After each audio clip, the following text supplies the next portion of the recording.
उद्धव ठाकरे यांचं भाषण वैफल्यातून असल्याची टीका प्रवीण दरेकर यांनी केली। ठाकरे ब्रँडचा भाजपनं बँड वाजवला असं भाजपचे प्रसाद लाड म्हणाले। भाजप नेत्यांकडून उद्धव ठाकरेंवर टीका करण्यात आली आहे। उद्धव ठाकरेंचं भाषण हे वैफल्यातनं आणि अगतिकतेतनं आलेलं दिसत होतं। खरं म्हणजे महाराष्ट्रातल्या शेतकऱ्यांच्या आयुष्यात चिखल, मुंबईकरांच्या जीवनामध्ये चिखल आणि काबाड कष्ट करणाऱ्या शिवसैनिकांच्या जीवनामध्ये चिखल करण्याचं काम उद्धवजी ठाकरे आपल्या नेतृत्वातनं झालं, याचं भान दुर्दैवानं आपल्याला नाही।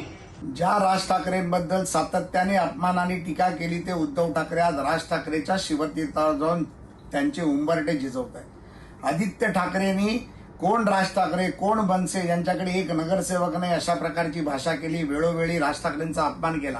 राज ठाकरे मित्रांचे मित्र आहेत, त्यामुळे राज ठाकरेंबद्दल आदर आम्हाला राहीलच। निवडणुकीत ते त्यांच्या बरोबर गेले तरी आम्हाला आदर राहील, परंतु मी सांगतो की ज्या ब्रँडच्या नावाखाली उद्धव ठाकरेंनी राजसाहेबांचं नाव घेऊन प्रचार केला तो ब्रँडचा बँड वाजवायचं काम आम्ही केलं आणि नंतर मग म्हटलं आम्ही असं बोललोच नव्हतो।